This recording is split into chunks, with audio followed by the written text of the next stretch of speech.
So, students, hi students. So, this is in this video we are going to understand the first chapter, that is language of chemistry. Okay, and this belongs to class 9. So, students, don't worry. I will give you time to write, but when I am explaining, do not write anything. Once my explanation is over, then you can start writing by pausing the video. The first thing which we will understand here is element. So what is the element? I know that in your previous classes also you have learned about element, but let us recap it once again.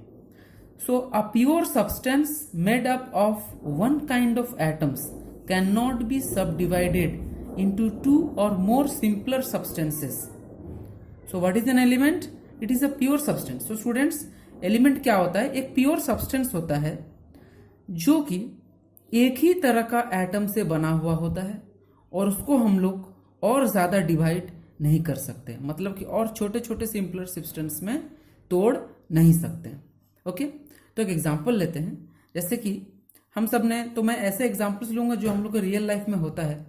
तो हम सब ने अपने ज़िंदगी में, life में कभी ना कभी देखा ही होगा कि कोयले का जलते हुए, जैसे कोई चूल्हा में कोयला जल रहा है, या कहीं पर भी जैसे कि मकई बेचते हैं जला करके, वहाँ पर कोयला जलता है, या बहुत सारे जगह पे हम कोयला जलते हुए देखते हैं.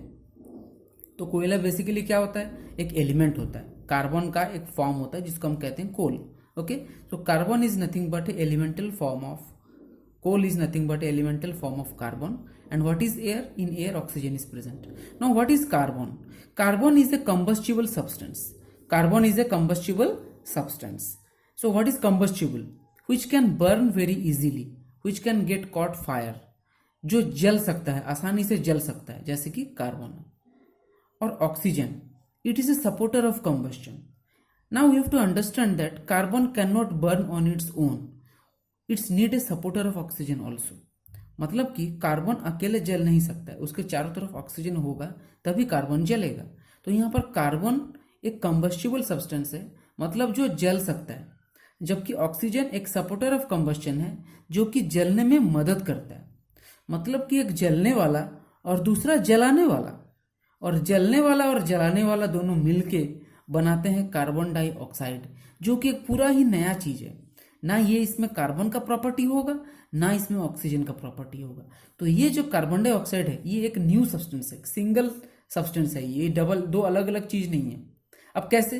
तो मैंने पहले ही बोला कि कार्बन जलने वाला है और ऑक्सीजन जलाने वाला है, लेकिन ये दोनों जब रिएक्ट करते हैं तो बनता है कार्बन डाइऑक्साइड, जो कि आग बुझाने वाला है. Yes, it extinguishes the fire.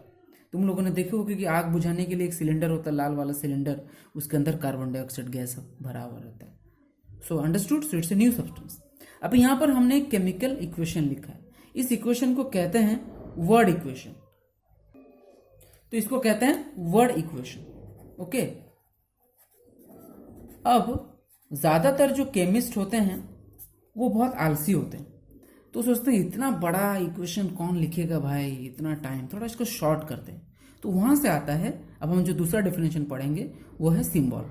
So what is symbol? Symbol is a short form of an element.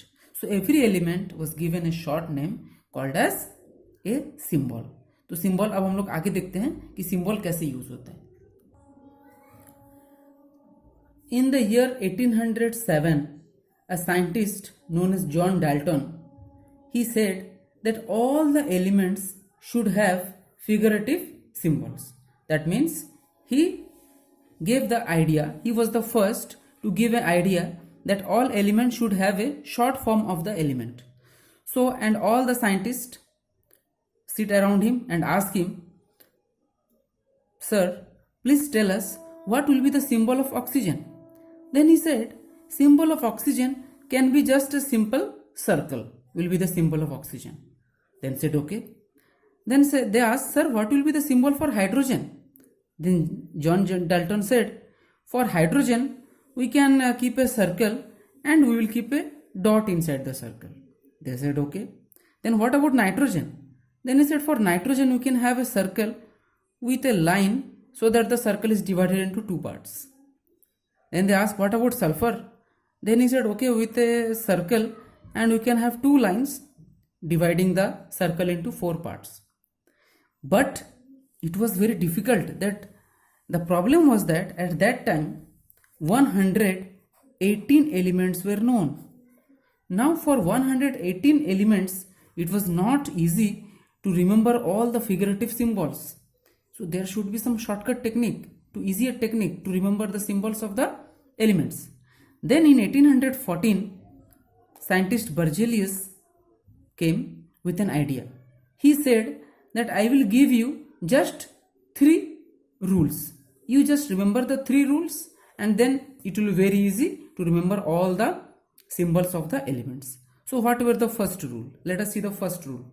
The first rule is that first letter of element. Means what?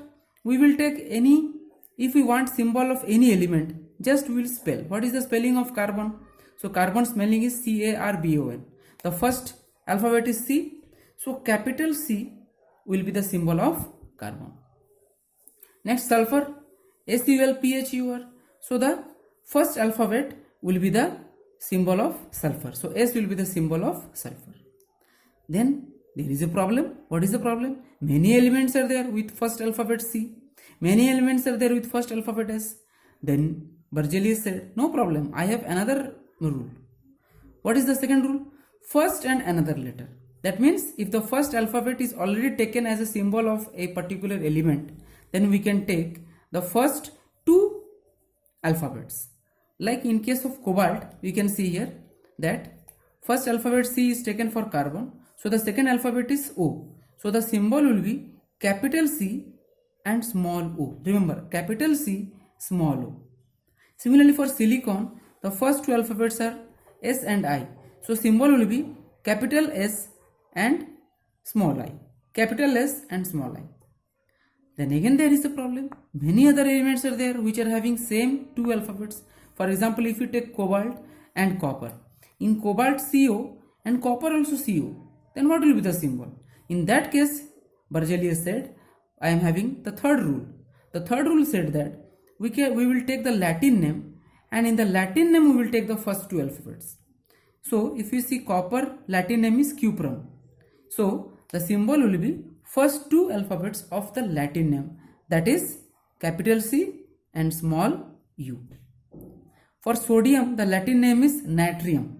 So symbol will be the first 2 alphabets, that is N and capital N and small a. So now it was very easy to remember the symbol of the elements. I hope you will also find it very easy to remember the symbols of the elements. So you have to learn the symbols given in your book. I think it is in the first or second page, the symbols are there. So start writing the symbols, practice those symbols and learn by heart the symbols. Okay, let us go to the next part.